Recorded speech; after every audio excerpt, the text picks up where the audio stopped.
Hey guys, Deathletter Magic here, and huge announcement coming out of Wizards of the Coast today. Just kidding, honestly, I think the word announcement should almost be in double quotes. I mean, it's like, oh, we're announcing a new iPhone. Really? And when is it coming out? But anyway, they are announcing Core Set 2020 and Commander 2019. And I know I'm not the only person who appreciates the fact that both of those are right next to each other in the same article. They're both coming out this year, but only one of them's titled 2020. So by the way, I've never heard Wizards explain this, so this is 100% user generated, but the theory, the working operational theory, is that for all of 2020, Core Set 2020, or we'll just call it M20, that's what it is, will be legal. So it's not named after the year it came out, it's named after the year it will be the most legal in? I don't know, seems pretty thin, stupid, misleading, and sounds an awful lot like car models to me. So anyway, let's read this incredibly short and I'm sure cringily written because it's from Blake Rasmussen article. Two of the most beloved Magic sets. I'm going to stop you right there, Blake. Most people at least partially dislike the core sets because they're never good value. Nobody wants to open them. Nobody wants to buy them. They're reprint heavy. I mean, stores are always trying to get rid of them. Distributors get stuck with them. It's a bad product. Now, that said, it does what it's intended to do. It's a good product for what they say it is, which is like an intro to Magic. Keep it simple. Keep the mechanics simple. But the fact that it's just so low value, nobody wants to buy something that low value. So at the end of the day, to call it a beloved Magic set, boy, that's generous. I mean, some of my favorite cards are from the core sets, but still. So anyway, these two very beloved Magic sets continue this year as Core Set 2020 and Commander 2019 edition return once again. Core Set 2020 brings resonant characters, core Magic gameplay, and a few new twists along the way. Core Set 2020 releases July 12th everywhere in all languages in which Magic is sold. That sounds an awful lot like one of those weasel phrases you put in a document when you're too lazy to look up what languages Magic is actually printed in. For the record, it keeps changing. Watch for previews to start mid to late June. So that is actually really important. That's one of the biggest takeaways because they've said, you know how they sprung Ultimate Masters on us and then it came out like, 3 weeks later? Like with the product, the name, the spoilers all came out and then boom, there it is.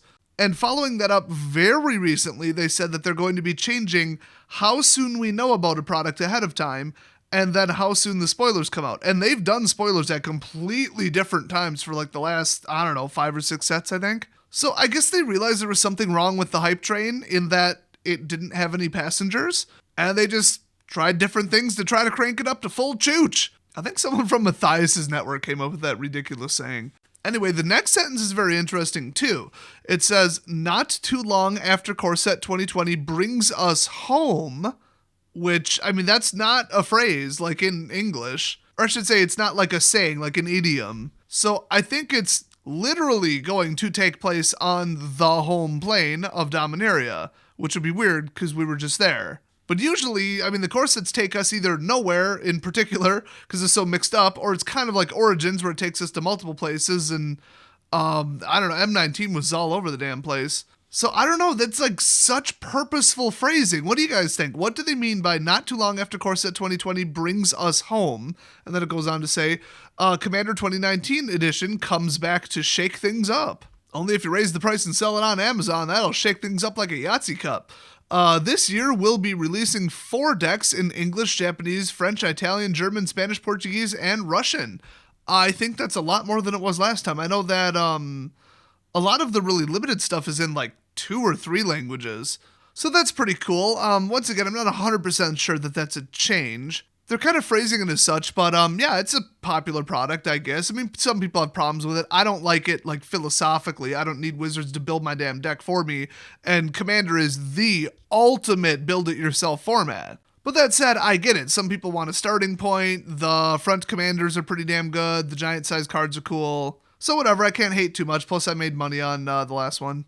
The other major takeaway is there's only 4 decks. That hasn't always been the same with really all of the products that they've been releasing lately. Like they've done 5 Planeswalker decks, they've done 2, and then like there was the Challenger decks or whatever, which I think there was like 4. So they've been mixing up the numbers quite a bit, but I know a while ago there was 5 commander decks, and that was really annoying because just stores would get stuck with some no matter what. So they're lowering the exposure to that by lowering the number. That's brilliant, and honestly, it's less work for them to do. It really is. I assume it would make them a little bit less money, but pissing off the stores isn't worth it, which really has been their philosophy, just screw the stores basically this whole year. But whatever, so apparently it will be available in stores everywhere August 23rd. Watch for previews in early August. Well, I mean, they've screwed up Commander in the past, but they've been taking it in a positive direction lately. They did up the price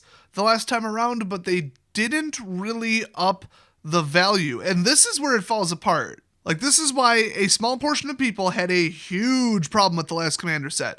It's because the price went up $5. Their stated excuse was, we need more room in the value to put more valuable reprints and more valuable cards in it. But about a week or two ago, they finally just came out and said what people suspected. The decision to up the price was made after the decks were finalized. So the whole statement of we needed more room to put more value in it was completely false and did not apply to that product because it was already done and the cards, the card lists were finalized, and then they decided to up the price. Not they up the price and then put more valuable cards in it. But this year with Commander 2019, it'll be the first year that I assume the price will stay the same, so it will have still gone up basically, but it will be the first actual opportunity for them to have put more value in it. And they kept talking about reprints, and how they're going to move them to other products. So I have a feeling that this Commander set is going to have some serious card value in it and some serious reprints. They might throw something like a fetch land or like a soul ring in every single one of them, all 4. But I mean, I expect bare minimum to see like Birds of Paradise or something. So it should be interesting, but I've got to say, I mean, did anybody think they weren't going to do another core set or weren't going to do another Commander? I mean, Mark Rosewater already confirmed there's going to be another core set. They were already working on it, so we already knew that. And I hadn't heard a whisper about them canceling Commander. So this is kind of a non-announcement, but that's why they put little subtle phrasing, and I think they accidentally sort of passively announced that it's in different languages this time around. I mean, there's some interesting stuff here, but I got to go back to that line of Core Set 2020 bringing us home. I mean, Blake Rasmussen is so weird, he probably thinks that that's a saying, or that is a saying that only he uses. I mean, you can't really rule out the Blake Rasmussen factor. Anyway, we got more bigger news today. I bet you already know what it is, but watch for his second video today. Thanks for watching, and I'll see you guys next video.